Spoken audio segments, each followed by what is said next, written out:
Hi guys, welcome back to my channel. So guys, dito ako sa labas ngayon guys kasi sa loob ng bahay sobrang init guys. Ina mo, ginagawa mo.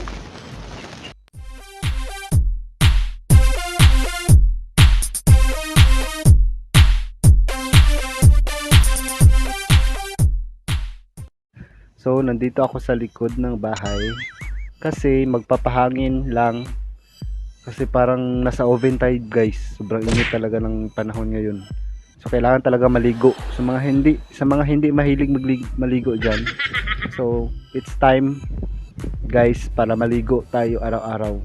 Ako nga sa isang araw 3 beses, 2 beses ako naliligo guys. Then kailangan din mag-toothbrush. Kailangan mag-toothbrush para fresh lahat, hindi lang ang ating katawan, pati din ang ating hininga guys. Kasi may mga kasama din tayo sa bahay. So ako guys, kahit walang gupit, hindi ko tinanggal yung aking balbas o ano bang tawag dyan, basta so nandito ako sa likod guys ng bahay kasi masarap ang hangin dito eh. So kailangan din natin mag toothbrush, maligo, kailangan din natin manglaba ng mga damit. So ako wala akong damit kasi dito na naman ako sa bahay, hindi man ako lumalabas. So guys, kailangan natin ano ba ang gawin natin no para hindi tayo ma-bored. So nandito ako sa bukid. Bukid na to guys, bukid para sa akin, bukid na to, sarap ng hangin. Wow. So guys, miss ko ng bukid guys no, gusto ko nang umuwi sa amin. Kasi masarap yung ano doon, mga gulay. Ginagawa mo.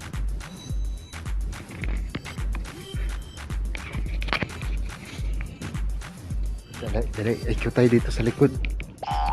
So yan guys, ito yung bukid namin dito sa city. May bukid din sa city guys.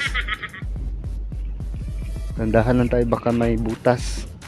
So nandito na ako guys sa medyo loob-loob ng mga ipil-ipil kasi tawag dito sa amin. So guys, ito lang talaga yung magagawa natin no. Kailangan natin maligo palagi. Mga hindi mahilig maligo dyan, so maligo na kayo guys kasi mainit ang panahon. Huwag tayong magpabilid sa init guys kasi prone sa heat stroke kasi yung temperature guys mataas yung temperature kapag na-expose tayo sa sunlight no, kasi yung katawan natin mainit din siya, tapos yung heat index, so ang lakas guys, ang lakas ng hangin dito. Tingnan mo yung mga guys, mga kahoy, mga damo. Masarap tumambay sa labas guys kaysa mag sa loob.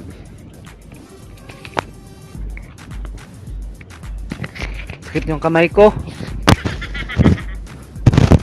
Pangit ba ako guys? Kapalit-palit ba ako? Pangit ba ako?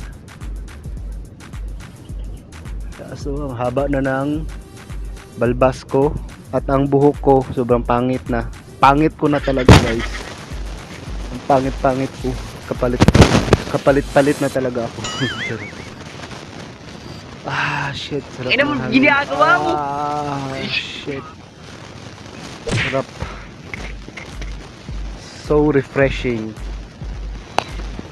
Bala walang aircon guys. Basta meron lang mga puno sa likod ng bahay. Chokes na. Siyempre guys, maligo pa rin tayo kahit shit. Ina mo, ginagawa mo. Sarap ng hangin guys. Oh. Yan. Sige pa, malakas ko pa. Lakas. Nagulo yung buhok ko. Yan guys, lakas ng hangin guys.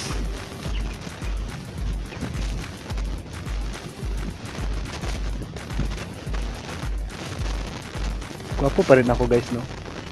Medyo mataba na ako guys. Okay lang. Kahit anong gawin naman natin, may masasabi naman sila. Kahit maganda nga, may meron pa din sila masasabi. So gawin na lang natin yung gusto natin.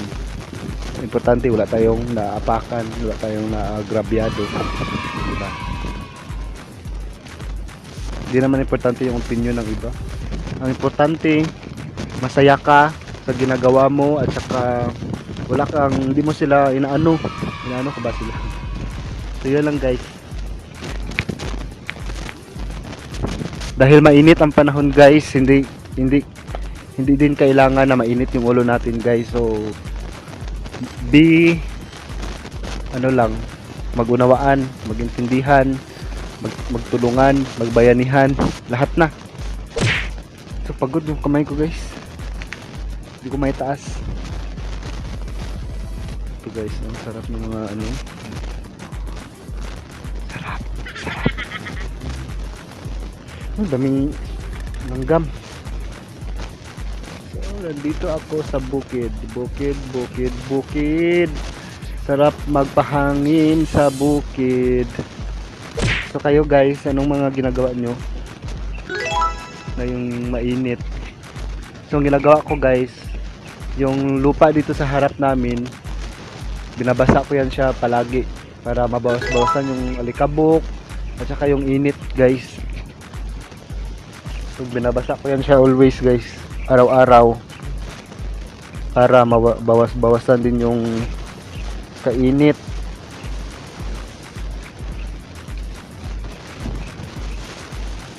Wow, sexy. Charot. So guys, yun nga.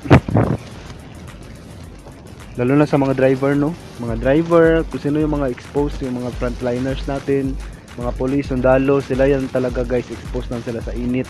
At saka yung mga frontliners natin, yung mga suot nila ng mga PPE, tapos always sila nakamas.